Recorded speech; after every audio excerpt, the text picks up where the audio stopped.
Hello everyone, welcome to Magnet Brains. मैं हूं अदिति शाह और आज के लेक्चर में हम कर रहे हैं क्लास 11th अकाउंट्स का चैप्टर नंबर 17 जिसका नाम है रेक्टिफिकेशन ऑफ एरर्स। तो बच्चों हम लोग क्वेश्चन नंबर 9 तक सारे प्रैक्टिकल प्रॉब्लम्स जो है क्लास में सॉल्व कर चुके थे। चलिए बढ़ते हैं आगे क्वेश्चन नंबर 10 पे। अब यहाँ से सारे क्वेश्चंस आपको जंबल अप होके, मतलब अब ऐसा प्रॉपरली स्पेसिफाई नहीं किया रहेगा कि एरर ऑफ प्रिंसिपल है, एरर ऑफ कमीशन का क्वेश्चन है। अब हर कॉन्सेप्ट हो सकता है एक क्वेश्चन पे 3-4 कॉन्सेप्ट्स अप्लाई हो जाएं, तो अब एक तरीके से ये आपके सारे रिवीजन क्वेश्चंस होने वाले हैं। चलिए तो क्वेश्चन नंबर 10 देखते हैं क्या बोल रहा है। Following errors affecting the accounts for the year 2018-19 were detected in the books of Das and company Meerut. ठीक है, तो ये फॉलोइंग एरर्स हमको मिली। अब हमें क्या करना है, जर्नल एंट्री तो पास करनी ही है रेक्टिफाइंग, ठीक है, लेकिन ये भी बताना है कि इनका नेचर क्या है, किस टाइप की एरर है, किस टाइप की गलती है ये। ठीक है, चलो तो एक काम करते हैं बच्चों, एक एक करके लिखना स्टार्ट करते हैं। सबसे पहली, sale of old furniture for 5000 was treated as sales of goods. अब अगर आपने फर्नीचर बेचा है उसको आप गुड्स की तरह ट्रीट कर रहे हो, ठीक है, असेट बेचा है उसको गुड्स की तरह आप सेल्स दिखा रहे हो, तो ये पहला जो है ये कौन सी एरर हो जाएगी, एरर ऑफ प्रिंसिपल।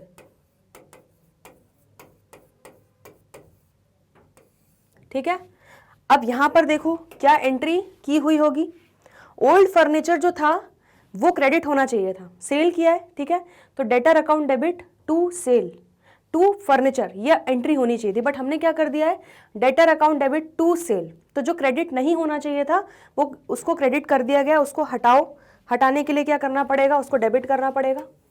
तो सेल्स अकाउंट को हम क्या कर देंगे, डेबिट। ठीक है, और जो एक्चुअली में क्रेडिट होना चाहिए था दैट इज फर्नीचर, क्योंकि हमने वो बेचा है तो उसको हम क्रेडिट करेंगे। तो sales account debit to furniture account 5000।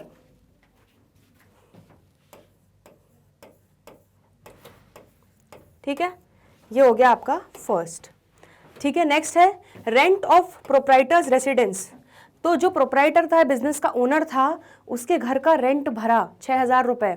ठीक है, तो वो क्या हो गया बच्चों, वो अपने पर्सनल यूज के लिए वो पैसा भरा 6000 रुपये, ठीक है, लेकिन उसको कहाँ डेबिट कर दिया, रेंट अकाउंट में।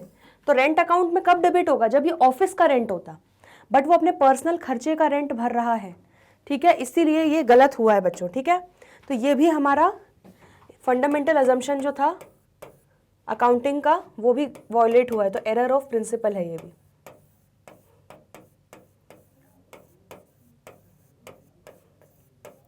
ठीक है, और इसकी सही एंट्री क्या होगी बच्चों, डेबिट क्या होना चाहिए था, ड्राइंग्स, उसको डेबिट करो। और क्या डेबिट हो गया है जो नहीं होना चाहिए था, रेंट, तो उसको कर दो क्रेडिट। तो अब सही चीज डेबिट हो गई और जो गलत चीज डेबिट हुई थी वो क्रेडिट करके उसको हमने मार दिया। ठीक है, 6000 रुपये।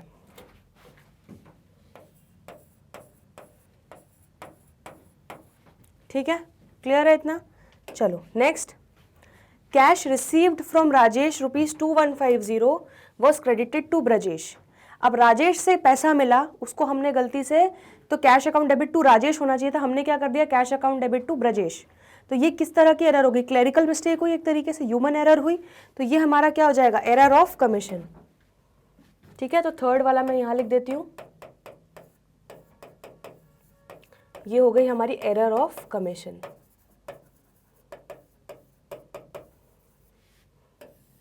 चलिए ठीक है, क्योंकि इसमें किसी भी अकाउंटिंग अजम्पशन को वायलेट नहीं किया गया, अकाउंटिंग प्रिंसिपल को वायलेट नहीं किया है, सिर्फ लिखने में इधर उधर मिस्टेक हो गई है।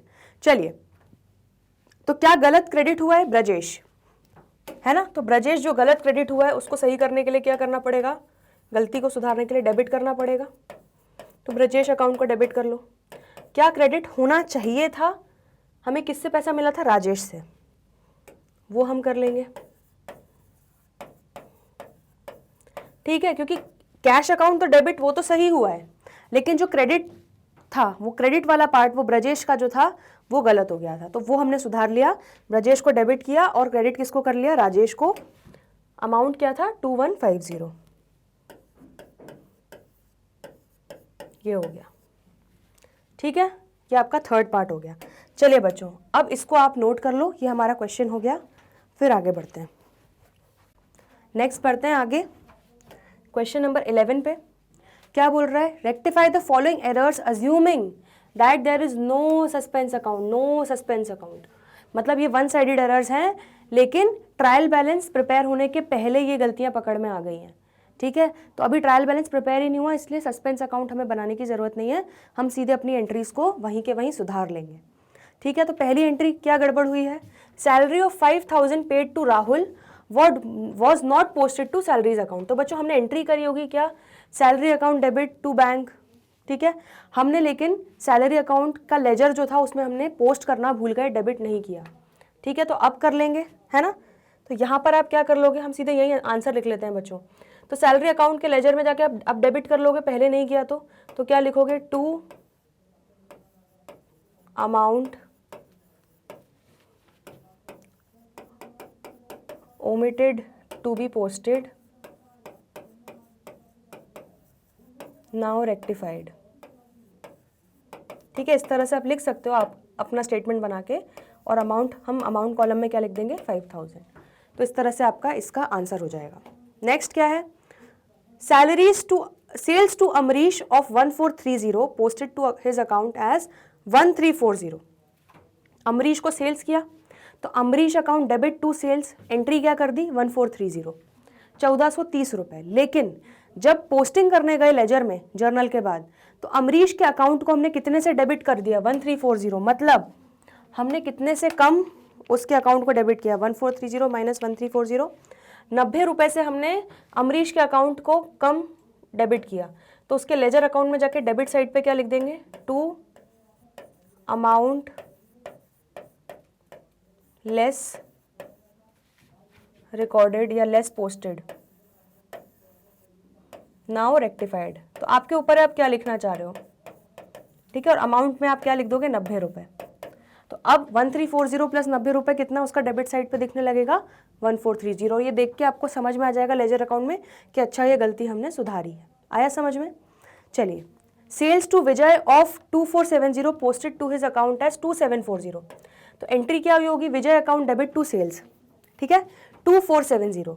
तो विजय अकाउंट को हमें डेबिट करना था 2470 से, बट हमने कितना डेबिट कर दिया? 2740, मतलब ज़्यादा डेबिट कर दिया। कितना ज़्यादा डेबिट कर दिया? 2740 माइनस 2470, 270 रुपये से ज़्यादा डेबिट कर दिया, ठीक है। तो अब एक्सेस में अगर डेबिट हो गया तो उसको एडजस्ट करने के लिए हमें क्या करना पड़ेगा? क्रेडिट करना पड़ेगा। तो क्या लिख देंगे? Bye amount access debited now rectified, ठीक है। कितना अमाउंट? 270 रुपये। तो ये आप कहाँ पे? विजय के क्रेडिट साइड में लेजर पे ये चीज़ लिख दोगे, ठीक है। क्लियर है इतना? चलिए next, purchases from Paul of 1430 posted to his account as 1340। तो हमने पाल से परचेज किया, तो purchase account debit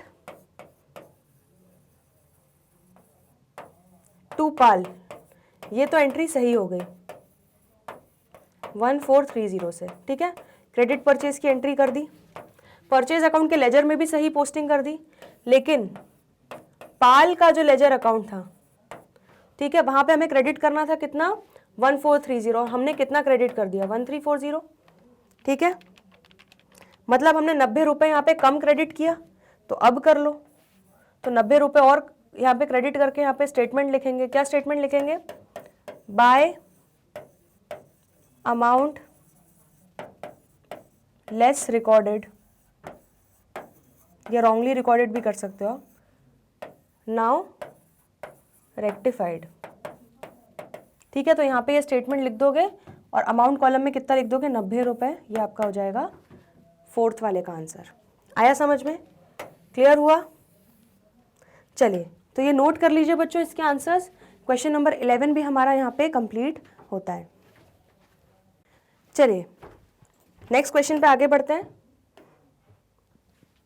question number 12 क्या बोल रहा है? Which of the following errors will affect the trial balance, ठीक है। तो अब इनमें से कौन सी एरर्स है जो ट्रायल बैलेंस को अफेक्ट करेगी? तो आपके लिए थोड़ी चीज़ें आसान बनाने के लिए हम क्या करते हैं बच्चों, एक ट्रायल बैलेंस का इमेजिन कर लेते हैं। ठीक है, ये डेबिट और ये क्रेडिट, इस तरह से बनता था हमारा ट्रायल बैलेंस। ठीक है, अब यहां पर हम क्या लिखते थे, हेड्स ऑफ अकाउंट्स। चलो अब एक एक करके बच्चों देखते हैं कि इस एरर के कारण क्या हमारा ट्रायल बैलेंस अफेक्ट हो रहा है। मतलब अफेक्ट हो रहा है मतलब क्या, कि डेबिट या क्रेडिट ऐसा तो नहीं कि हिल जा रहा है, डेबिट क्रेडिट बराबर ही आना चाहिए। ठीक है, तो ऐसा कौन सी गलती है जो डेबिट और क्रेडिट को मैच नहीं करने दे रही है, तो वो गलतियां ढूंढते हैं। चलिए, पहला, the total of the sales book has not been posted to the sales account. तो बच्चों सेल्स बुक में सारी क्रेडिट सेल्स रिकॉर्ड होती है, मतलब एक इम्पैक्ट कहाँ जा रहा होगा, सेल्स बुक में एक इम्पैक्ट जा रहा होगा कहाँ, डेटर्स में। ठीक है, दैट इज डेबिट, और एक इम्पैक्ट कहाँ जा रहा होगा, सेल्स में। ठीक है, तो यहां पर it has not been posted to the sales account. तो अब देखो यहां पर डेटर्स के लेजर अकाउंट में जा जाके सब डेबिट हुए होंगे, सब जगह अलग अलग जो डेटर्स है वो सब डेबिट हुए होंगे यहाँ पे। ठीक है, जिनको भी हमने सेल की है, लेकिन सेल्स अकाउंट का क्रेडिट ही नहीं किया, सेल्स अकाउंट में वो हम टोटल लेके ही नहीं गए, सेल्स का जो लेजर अकाउंट था। ठीक है, तो यहाँ पे बच्चों कुछ भी क्रेडिट नहीं हुआ, तो डेबिट तो हो गया बट उन अमाउंट्स के अगेंस्ट क्रेडिट इंपैक्ट नहीं आया। ठीक है, तो देखो आपका ट्रायल बैलेंस क्या हो जाएगा, मिसमैच हो जाएगा। तो ये जो पहली वाली गलती है ये बच्चों क्या हो जाएगी, ये हमारा ट्रायल बैलेंस को मैच नहीं होने देगी, उसको अफेक्ट करेगी। ठीक है, next, 1000 paid as installation charges of a new machine has been debited to repairs account. तो 1000 रुपये जो थे, ठीक है, हमने इंस्टॉलेशन चार्जेस के दिए थे नई मशीन के, तो वो मशीन अकाउंट में डेबिट होना चाहिए था, लेकिन उसको हमने कहाँ डेबिट कर दिया, रिपेयर्स अकाउंट में। तो बच्चों ये 1000 रुपये डेबिट तो हुआ है ना, अब चाहे वो मशीन के नाम से हो या रिपेयर के नाम से हो तो डेबिट ही रहा है। ठीक है, तो इसलिए इसके कारण तो बच्चों कोई गड़बड़ नहीं होगी, क्योंकि इसका जो दूसरा इम्पैक्ट है, सपोज पेमेंट हो रहा है ना, तो पेमेंट कर रहे होंगे हम, तो उसका दूसरा इम्पैक्ट क्रेडिट साइड पे गया होगा, तो ये इस गलती से कुछ भी ट्रायल बैलेंस को इफेक्ट नहीं होगा। ठीक है, ये हमारा एरर ऑफ प्रिंसिपल है, और एरर ऑफ प्रिंसिपल के कारण कुछ भी ट्रायल बैलेंस में इम्पैक्ट नहीं आता है। क्लियर है इतना? ठीक है, goods costing 4000 taken by the proprietor for personal use have been debited to debtors account. ठीक है, तो बच्चों अब अगर आप ड्राइंग्स को डेबिट करो, 4000 रुपये डेबिट किए हैं, किसको डेबिट किए हैं, डेटर को, तो अब डेटर को डेबिट करो या ड्राइंग्स को डेबिट करो, ये भी एरर ऑफ प्रिंसिपल ही है। ठीक है, तो इसके कारण भी आपका ट्रायल बैलेंस पे इम्पैक्ट नहीं आएगा, क्योंकि इसका दूसरा इम्पैक्ट क्रेडिट चला गया होगा, वो भी परफेक्टली रिकॉर्ड हुआ होगा, बस आपको नाम चेंज में गड़बड़ हो रही है बस। ठीक है, कि किस अकाउंट में डेबिट करना है। तो जब भी हेड्स ऑफ अकाउंट के नामों में गड़बड़ हो उससे कोई इम्पैक्ट नहीं आएगा ट्रायल बैलेंस से, लेकिन हाँ कुछ डेबिट क्रेडिट हिल जाए तो आपका टोटल टैली नहीं होगा, बस वो आपको ध्यान रखना है। नेक्स्ट क्या होगा, 1000 paid for repairs to building have been debited to building account. तो अब अगर नॉर्मल रिपेयर चार्जेस थे, नॉर्मल खर्चा था, उसको हमने असेट अकाउंट में डेबिट कर दिया। ठीक है, तो डेबिट तो किया ना, अब चाहे रिपेयर में करा हो या बिल्डिंग में करा हो, डेबिट तो किया है। ठीक है, तो उसका जो पेमेंट है वो हमारा, उसका इम्पैक्ट क्रेडिट आया होगा और ये इसका डेबिट आया होगा, भले वो बिल्डिंग डेबिट आए या रिपेयर डेबिट आए, तो वो तो हमारा परफेक्ट इसमें रिकॉर्ड हुआ है। ठीक है, तो इसके कारण भी कोई भी दिक्कत नहीं आएगी। तो आपका आंसर बच्चों क्या हो जाएगा, नंबर 1, जो टोटल ऑफ सेल्स बुक अगर पोस्ट नहीं हुआ सेल्स अकाउंट में, तो वो डेफिनेटली आपके ट्रायल बैलेंस को अफेक्ट करेगा, लेकिन बाकी तीनों जो थे वो आपके एरर ऑफ प्रिंसिपल हैं। ठीक है, उसके कारण आपके ट्रायल बैलेंस पे कोई भी इम्पैक्ट नहीं आएगा, आपका डेबिट क्रेडिट उसके कारण से बैलेंस इम्बैलेंस नहीं होगा। ठीक है, वो बैलेंस्ड ही रहेगा। तो आपका फर्स्ट वाला जो है वो एरर होगी जो ट्रायल बैलेंस को अफेक्ट करेगी। ये हो गया आपका क्वेश्चन नंबर 12। ठीक है, इसको नोट कर लो, कुछ इंपॉर्टेंट पॉइंट्स हैं वो लिख लो। चलिए, तो ये हमारा क्वेश्चन नंबर 12 हो गया। आगे बढ़ते हैं बच्चों क्वेश्चन नंबर 13 पे। Rectify the following errors assuming that there is no suspense account. तो दोबारा हमें वही बोला है कि सस्पेंस अकाउंट नहीं है, मतलब ट्रायल बैलेंस बनने के पहले ही हमने ये गलतियां ढूंढ ली है, उसको रेक्टिफाई करना है, दैट्स इट। तो सिंपल बच्चों, जैसे लेजर में पोस्टिंग करते हैं टू और बाय करके, बस वैसे ही करना है। ठीक है, चलो ध्यान से। Return inward book has been overcasted. तो रिटर्न इनवर्ड मतलब क्या होता है, सेल्स रिटर्न, और इसका क्या होता है, डेबिट बैलेंस होता है।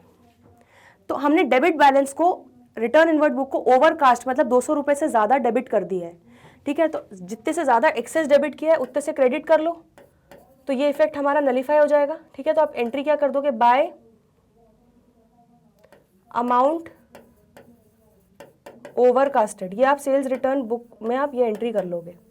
तो bye amount overcasted, bye amount overcasted now rectified, इस तरह से लिख लो, ₹200, ठीक है, क्लियर है। Purchase book carried forward ₹75 less, तो परचेज बुक क्या डेबिट बैलेंस होता है, ठीक है, उसको हमने कैरी फॉरवर्ड किया 75 रुपीज़ लेस, मतलब 75 रुपीज़ लेस डेबिट हुआ, तो अब डेबिट कर लो।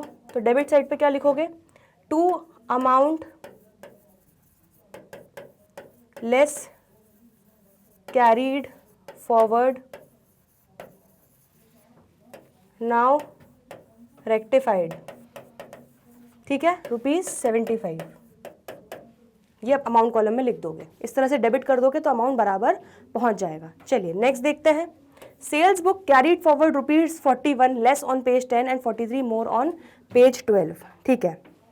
अब क्या हुआ है बच्चों, देखो सेल्स बुक जो थी वो हमने कैरी फॉरवर्ड करी, ध्यान से देखना,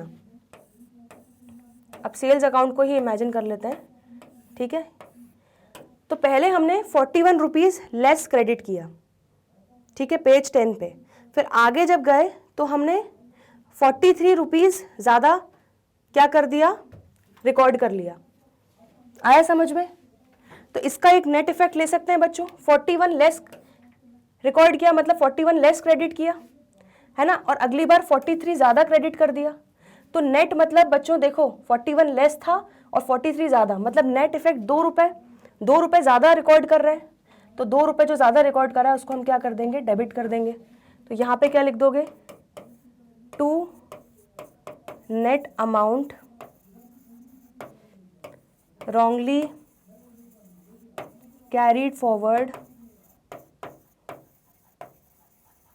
now adjusted या now rectified, जो भी आप चाहो लिख सकते हो, ठीक है, और यहाँ पे आप लिख देना ₹2, बहुत सिंपल है। आप चाहो तो दोनों की अलग अलग एंट्रीज भी कर सकते हो या मैंने जैसे एक एंट्री की है वो भी कर सकते हो।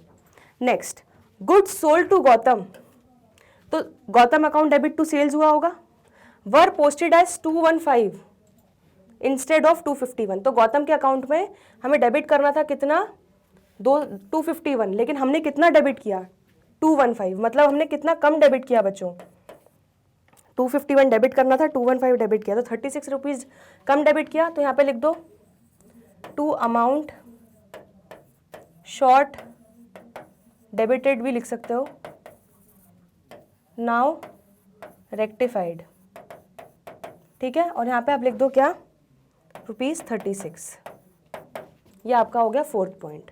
क्लियर है बच्चों, बहुत सिंपल सा क्वेश्चन था, इसको नोट कर लो।